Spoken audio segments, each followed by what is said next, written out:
मधुबन के बाबा,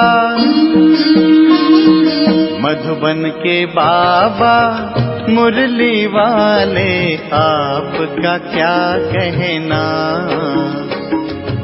आपका क्या कहना। ओम शांति। आज 26 दिसंबर 2023 के साकार मधुर महावाक्य है। आज मीठे मीठे बाप दादा बोले, मीठे बच्चे, मनुष्य से देवता बनने की ये पढ़ाई है। इस पढ़ाई में ज़रा भी गफलत नहीं करनी है। सोया खाया, पढ़ाई नहीं की तो बहुत पछताना पड़ेगा। बाबा ने कहा, मीठे बच्चे, मनुष्य से देवता बनने की ये पढ़ाई है। इस पढ़ाई में ज़रा भी गफलत नहीं करनी है। सोया खाया, पढ़ाई नहीं की तो बहुत पछताना पड़ेगा। बाबा ने आज प्रश्न पूछा कि किस बात में ब्रह्मा बाप को फॉलो करो तो उन्नति होती रहेगी। और उत्तर में बाबा ने समझाया, जैसे ब्रह्मा बाप ने अपनी पूरी आहुति दे दी, अर्थात सब कुछ समर्पण किया, ऐसे फॉलो फादर। उन्नति का साधन है बाप के रचे हुए इस रुद्र यज्ञ में अपनी आहुति देना, अर्थात बाप का मददगार बनना। परंतु ये ख्याल भी कभी भी नहीं आना चाहिए कि मैंने इतनी मदद की, इतना दिया। बाप तो दाता है, उससे तुम लेते हो, देते नहीं। मुरली का गीत है, तूने रात गवाई सोए के। ओम शांति। बच्चों ने गीत सुना, इस पर भी बच्चों को समझाना है। बाप कहते हैं, बच्चों से मैं बात करता हूँ और कोई भी ऐसे कह नहीं सकेंगे। साधु संत महात्मा तो ढेर हैं, कोई कहते हैं कि इनमें शक्ति है। यह तो सबका बाप है, वह बैठ समझाते हैं। बहुत बच्चे हैं जो सारा दिन बस खाते पीते और सोते हैं, नींद बहुत करते हैं। इससे क्या होगा? हीरे जैसा जन्म खो देंगे। माया गफलत बहुत कराती है। कुंभकर्ण की नींद में माया ने सुला दिया है। अब जगाने वाला आया है, अज्ञान निद्रा से जागो। सारी सृष्टि, उसमें भी खास भारत में अज्ञान ही अज्ञान है। तो बाप कहते हैं, अब गफलत करेंगे तो बहुत बहुत पछताना पड़ेगा। और फिर पछताने से काम तो नहीं होगा। यहाँ मनुष्य से देवता बनने की पढ़ाई है, ऐसे और कोई कह न सके। ऐसे नहीं कि यहाँ भी वही ज्ञान है, यह तो पढ़ाई ही नहीं है। आदि सनातन देवी देवता धर्म की स्थापना होती है, ऐसे तो यहाँ भी देवी बहुतों को कहते हैं। स्त्री देवी तो पुरुष देवता हो गया। परंतु हम तो सतयुग में देवी देवता पद पाने का पुरुषार्थ कर रहे हैं, सो तो जरूर सतयुग स्थापन करने वाला ही प्राप्त कराएगा। सब सत्संगों में ये बात न्यारी है। जो ईश्वर को सर्वव्यापी कहते हैं और अनेक अवतार बताते हैं, उनसे पूछो कि अगर ईश्वर सर्वव्यापी है तो अवतार कहने वाले भी जरूर ईश्वर का अवतार होंगे। अच्छा, फिर रचना के आदि मध्य अंत का राज तो बताओ। तो कुछ भी बता नहीं सकेंगे। भिन्न भिन्न प्रकार के होते हैं, रिद्धि सिद्धि वाले भी कई हैं। नई आत्मा आती है तो वह भी ताकत दिखाती है। ये धर्म स्थापन करने नई आत्मा प्रवेश करती है तो उनका नाम बाला हो जाता है। यहाँ शक्ति की बात नहीं। तुम कहेंगे कि शिव बाबा, हम आपसे स्वर्ग का वर्षा लेने के लिए आए हैं। इसको ही ईश्वरीय जन्म सिद्ध अधिकार कहा जाता है। तुम ईश्वरीय औलाद हो। कोई भी साधु संत महात्मा ऐसे नहीं कहेंगे कि हम बाप दादा के बच्चे हैं। तुम तो जानते हो हम स्वर्ग का वर्षा ले रहे हैं। बाबा कहते हैं, पूरा वर्षा लेना है तो बाप की याद में रहो। बाप यहाँ ही पढ़ाते हैं। राजाई स्थापन हो जाएगी तो ये पढ़ाई और पढ़ाने वाला गुम हो जाएगा। यह ब्राह्मण कुल अभी है। कहते हैं हम ब्रह्मा की औलाद हैं, तो ब्रह्मा कब आया? ब्रह्मा तो संगम पर आएंगे ना। प्रजापिता ब्रह्मा जिन ब्राह्मणों को रचते हैं वह तो देवी देवता बन जाते हैं। फिर ब्राह्मण तो रहते नहीं हैं। हम फिर देवता कुल में चले जाएंगे। फिर कर्म कांड के लिए जो पुजारी ब्राह्मण है वह कोई ऋषि मुनि आदि ने शुरू किए होंगे। द्वापर में जब शिव आदि के मंदिर बनाकर पूजा शुरू करते हैं तो पूज्य देवी देवता थे, वह पुजारी बन जाते हैं। उस समय मंदिरों में ब्राह्मण चाहिए, तो उसी समय ब्राह्मण भी शुरू हुए होंगे। जो पूज्य से पुजारी बने उनको ब्राह्मण नहीं कहेंगे। मंदिरों में मूर्ति के आगे ब्राह्मण जरूर होगा, तो उस समय वह ब्राह्मण भी निकले होंगे। ये हुआ डिटेल समाचार। वास्तव में इससे भी ज्ञान का संबंध नहीं। ज्ञान सिर्फ कहता है मन मना भव। तुम बच्चों को कहा जाए कि शिव बाबा और वर्षे को याद करो, तो क्या सिर्फ याद करने से सभी लक्ष्मी नारायण बन जाएंगे? नहीं, फिर पढ़ाई भी तो है। जितना ज़्यादा सर्विस करेंगे उतना ऊंच पद पाएंगे, उतना गोल्डन स्पून इन माउथ होगा।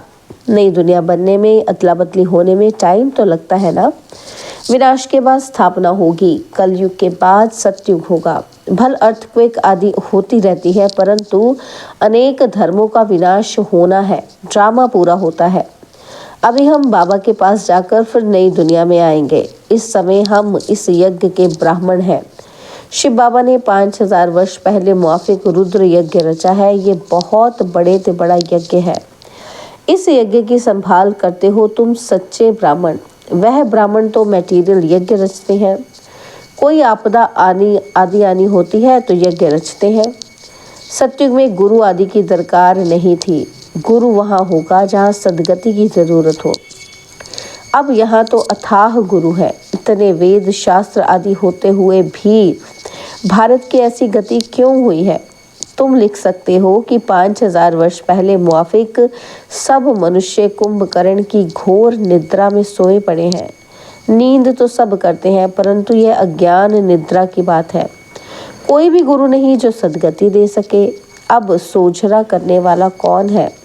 तुम बच्चों को समझाया है, परमपिता परमात्मा के बिना सोझरा हो नहीं सकता। अभी तो अथाह गुरु है, फिर भी अंधेरी रात दुख क्यों? सतयुग में तो अथाह सुख था।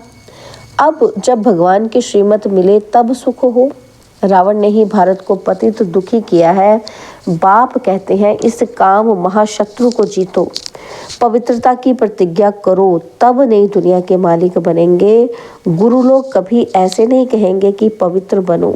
अभी तुम घोर सोचरे में आए हो, तो तुम जाकर पूछो, भारत जो इतना सुखी था अब इतना दुखी क्यों? तुम बच्चे जानते हो, हम सो देवता बनते हैं, सन्यासी तो झट घर बार छोड़ निकल पड़ते हैं।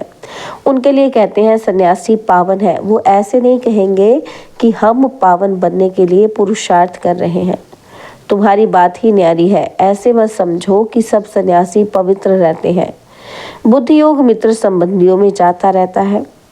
जब तक अवस्था मजबूत हो, तुमको कहा जाता है देह सहित देह के सर्व संबंधों को भूलो तो कितनी मेहनत लगती है।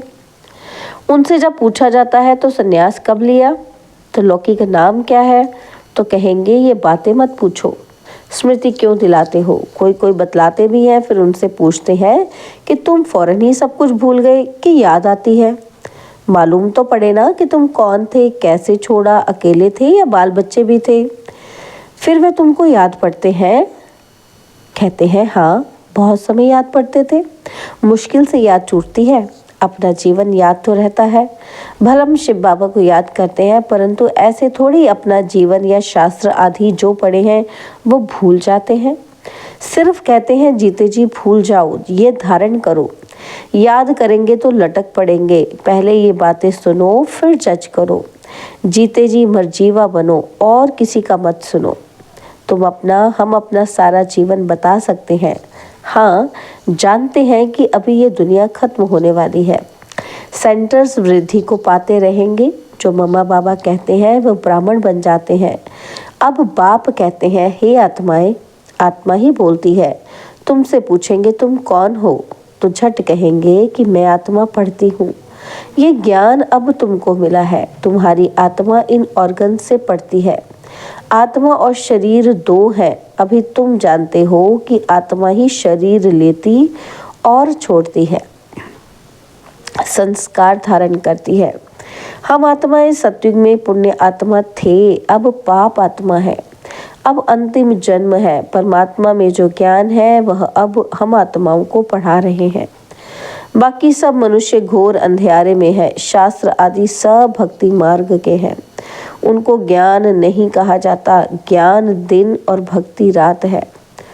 तुम पूछ सकते हो गीता का रचयिता कौन है और कब आया, गीता कब लिखी गई। बाबा भी लिखते रहते हैं, फिर उस पर गौर करना पड़ता है। ऐसे ऐसे बुद्धि में धारण करने से फिर तुम्हारी उन्नति होती जाएगी। बाप कहते हैं मेरे को याद करो। बच्चों को माला का राज भी समझाया है। परमपिता परमात्मा बेहद का फूल है, फिर है 2 दाने ब्रह्मा सरस्वती। प्रजापिता ब्रह्मा द्वारा रचना रची हुई है। ये है आदि देव और आदि देवी। यह ब्राह्मण है जिन्होंने स्वर्ग बनाया है, इसलिए इनकी पूजा होती है। बीच में वह 8 दाने हैं जो सूर्यवंशी बने हैं।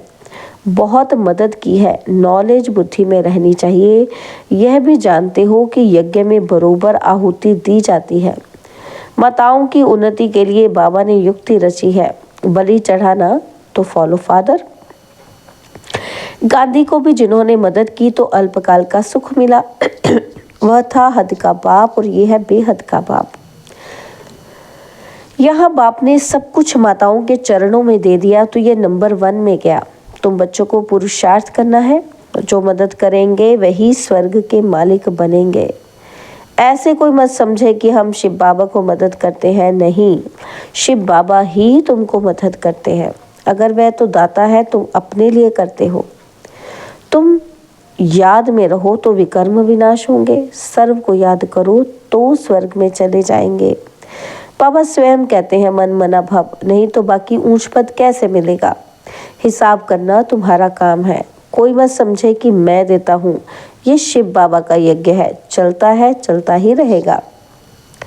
तुम सच्चे ब्राह्मणों के दिल में है कि हम सिर्फ भारत में ही नहीं बल्कि संपूर्ण विश्व में बाप की मदद से अपना राज्य स्थापन कर रहे हैं। हम फिर से पवित्र बन भारत को स्वर्ग बनाकर राज्य करेंगे। शिव बाबा की मत पर चलने से भारत स्वर्ग बन जाता है।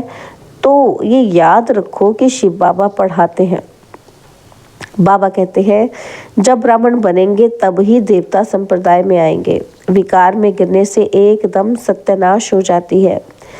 आप ही अपने पर कृपा के बदले अकृपा करते हैं, फिर श्रापित हो जाते हैं। मैं वरदान देने आया हूँ, परंतु श्रीमत पर ना चलने से अपने को श्रापित कर देते हैं, पद भ्रष्ट करते हैं। अच्छा, मीठे मीठे सिकिलदे बच्चों प्रति माता पिता बाप दादा का याद प्यार और गुड मॉर्निंग। रूहानी बाप की रूहानी बच्चों को नमस्ते। हम रूहानी बच्चों की रूहानी बाप दादाजी को दिलवा जान सिकवा प्रेम से नमस्ते। ओम शांति। प्यारे बाबा, मीठे बाबा, मेरे बाबा, शुक्रिया बाबा, शुक्रिया बाबा, शुक्रिया। धारणा के लिए मुख्य सार है। पहला पॉइंट है बुद्धि से सब कुछ भूलने के लिए जीते जी मरना है। एक बाप की सुनना है। अपनी उन्नति के लिए पूरा बलिहार जाना है। सेकंड पॉइंट है श्रीमत पर चल, स्वयं पर कृपा करनी है। सच्चे ब्राह्मण बन यज्ञ की संभाल करनी है। पढ़ाई अच्छी रीति पढ़कर ऊंच पद लेना है। पहला पॉइंट था धारणा के लिए कि बुद्धि से सब कुछ बोलने के लिए जीते जी मरना है। एक बाप की सुनना है। अपनी उन्नति के लिए पूरा बलिहार जाना है।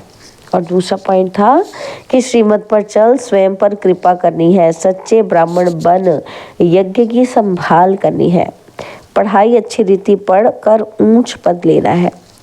बाबा ने आज वरदान दिया, सेवा को बाप के आगे बुद्धि से अर्पण कर स्वयं निश्चिंत रहने वाले सफलता स्वरूप भव। सेवा को बाप के आगे बुद्धि से अर्पण कर स्वयं निश्चिंत रहने वाले सफलता स्वरूप भव। कोई कैसी भी मुश्किल सेवा हो, लेकिन उस सेवा को बाप के आगे बुद्धि से अर्पण कर दो। मैंने किया, सफलता नहीं हुई, ये मैंपन नहीं लाओ। बाप की सेवा है, बाप अवश्य करेगा। बाप को आगे रखो तो सदा निश्चिंत रहेंगे और सफलता भी मिलेगी। कभी कमजोर संकल्प का बीज नहीं डालो। ये नहीं सोचो कि सेवा तो कर रहे हैं लेकिन बाप की तो मदद मिलती नहीं, शायद मैं योग्य नहीं हूँ। ये भी व्यर्थ संकल्प है जो सफलता को दूर कर देते हैं। स्लोगन है ब्राह्मण कुल के दीपक वही बन सकते जिनकी स्मृति की ज्योत सदा जगी हुई है। ब्राह्मण कुल के दीपक वही बन सकते जिनकी स्मृति की ज्योत सदा जगी हुई है। ओम शांति। और अब यह एक बहुत अच्छी वीडियो भी जरूर देखें।